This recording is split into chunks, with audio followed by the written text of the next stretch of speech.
आप देख रहे हैं बिहार टीवी 20 और मैं हूं आपके साथ नुजहत जहां।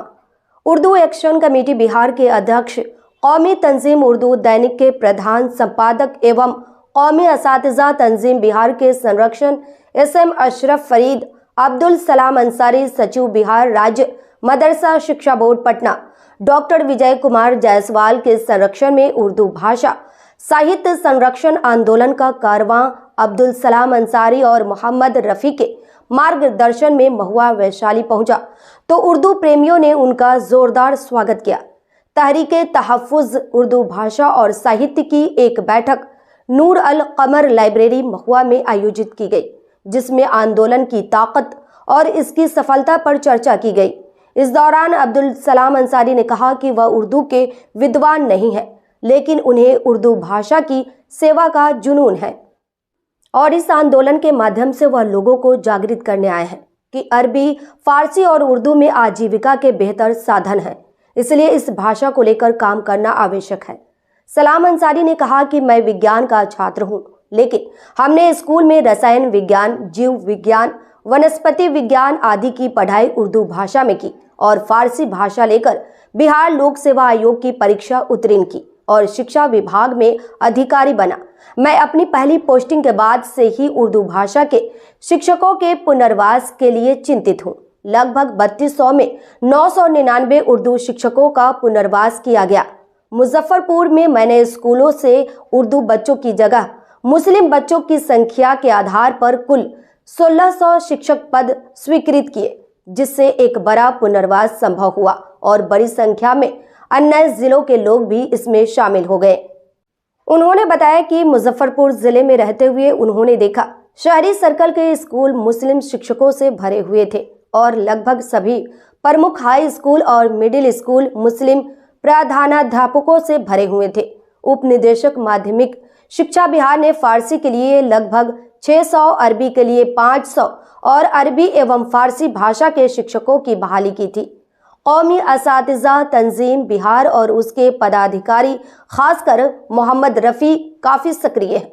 जिस उत्साह के साथ मोहम्मद रफ़ी ने आंदोलन का कारवां चलाया है, उसका समर्थन करना ज़रूरी है, क्योंकि मोहम्मद रफ़ी बिल्कुल ज़मीनी स्तर पर काम करने वाले उर्दू के सेवक हैं। तो सुनते हैं मोहम्मद रफ़ी और ताजुद्दीन ने बिहार टीवी 20 के संवाददाता से क्या कुछ कहा है। उर्दू ज़बान व अदब, ये तहरीक का बुकलेट है। इसमें ऊपर, सबसे ऊपर ये स्लोगन लिखा हुआ है, उर्दू बोले, उर्दू पढ़ें, उर्दू लिखें, उर्दू को आम करें। उर्दू एक ऐसी ज़ुबान है, ऐसी शीरी ज़ुबान है कि जो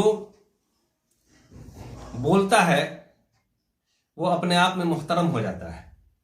तहरीके तहफ़्फ़ुज़ उर्दू ज़बान व अदब कौमी असातिज़ा तंजीम के ज़ेर एहतमाम इस तहरीक का क़याम हुआ है और गुलाम सरवर रहमतुल्लाह अलैह के यौम पैदाइश व रियासती यौम उर्दू के मौका पर 10 जनवरी को इसकी शुरुआत बिहार के पटना में बिहार इंडस्ट्रीज एसोसिएशन के हॉल से हुई है। इसका इफ्तिताह बिहार हुकूमत के वज़ीर जमा खान और साबिक MP जनाब अहमद अशफाक करीम व इसके सरपरस्त, इस तहरीक के जो सरपरस्त हैं, बिहार स्टेट मदरसा एजुकेशन बोर्ड पटना के अब्दुल सलाम अंसारी साहब और मुदीर आला कौमी तंजीम व उर्दू एक्शन कमेटी बिहार के सदर जनाब SM अशरफ फरीद साहब,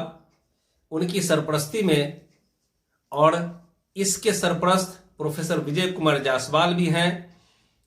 ये तहरीक जो है पूरे बिहार में इस मकसद के तहत चलाई गई है कि इससे एक तरफ तो हुकूमत से ये मांग की जाए कि जो उर्दू के हवाले से जो ज़रूरतें हैं उसको पूरी की जाए और उर्दू आबादी को बेदार किया जाए कि वो उर्दू के तई अपनी जिम्मेदारी को समझे, अपने हुकूक को पहचाने और अपने हुकूक को हासिल करने की सिमत में कदम उठाए।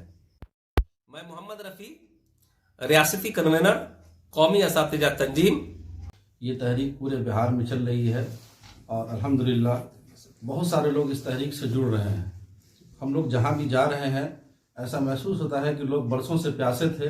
लोगों की ख्वाहिश थी कि उर्दू की कोई ऐसी तहरीक चले कि लोग उर्दू पढ़ने के लिए और उर्दू को अपने घरों में ज़िंदा करने के लिए बेदार हों। हमारा जो नारा है वो तो बहुत सारी बातें हैं, लेकिन दो बुनियादी चीज़ों को हमने इसमें शामिल किया है। एक तो ये है कि प्राइमरी सतह पर बच्चों को उर्दू की तालीम दी जाए और गार्जियन इसको यकीनी बनाए। दूसरा यह है कि अपने घरों में उर्दू ज़बान और अदब का चिराग रोशन रखें। उर्दू ज़बान तो है ही, लेकिन ज़बान के साथ जो हमने अदब को जोड़ा है वो अदब एक तो साहित्य के माने में भी है और एक अदब वो है जो उर्दू के अंदर झलकता है। जो उर्दू ज़बान है उसकी जो तहजीब है और उसको बोलने में जो शीरीनी है और जो प्यार और मोहब्बत है कि जब हम अपने बच्चों को उर्दू पढ़ाएंगे तब उर्दू के लिए रोज़गार के मौक़े भी पैदा होंगे। जब बच्चे पढ़ेंगे असातिज़ा की ज़रूरत पड़ेगी, ऑफिसों में मुतरजिम की ज़रूरत पड़ेगी और जहाँ जहाँ उर्दू में काम होगा वहाँ अमला की ज़रूरत पड़ेगी। तो जब उर्दू को हम पढ़ेंगे, बरतेंगे, अपने माशरे और माहौल में उसको दिखाएंगे तब उसमें रोज़गार के मौक़े भी पैदा होंगे। बुनियादी ज़रूरत यही है कि हम खुद बेदार हों कि हमारे बच्चे जहाँ पढ़ते हैं वहाँ उनको उर्दू की तालीम दी जा रही है या नहीं। सरकारी स्कूल हो या प्राइवेट स्कूल हो, अगर गार्जियन चाहेंगे तो उनके बच्चों को प्राइवेट स्कूल में भी उर्दू की तालीम जो है दी जाएगी। और सबसे ज़रूरी यह है कि अपने घरों में उर्दू बोल चाल को और उर्दू लिखने पढ़ने को ज़िंदा रखें। हमारा जो ज़रूरी काम है, डेली रूटीन है, वो उर्दू में जो है लिखा जाए और बोल चाल की ज़बान में उर्दू को इस्तेमाल करें। अपने नेम प्लेट, दुकान के नाम, ये सब हम उर्दू ज़बान में लगावें। तो इस तरीके से हम जो है इस तहरीक को और इसके मकासद को हासिल कर सकते हैं। हमारी करता हूँ कि बिहार टीवी लाइव 20 के ज़रिए से मैं सबसे अपील करता हूँ कि वो सब लोग इस तहरीक के साथ जुड़े और इंशाअल्लाह उम्मीद है कि जब इसकी तारीख़ लिखी जाएगी कि 21वीं सदी में कोई उर्दू की तहरीक चली थी, तो जो लोग इसके साथ जुड़े हैं उन सब का नाम जो है इंशाअल्लाह आने वाले दिनों में लिया जाएगा।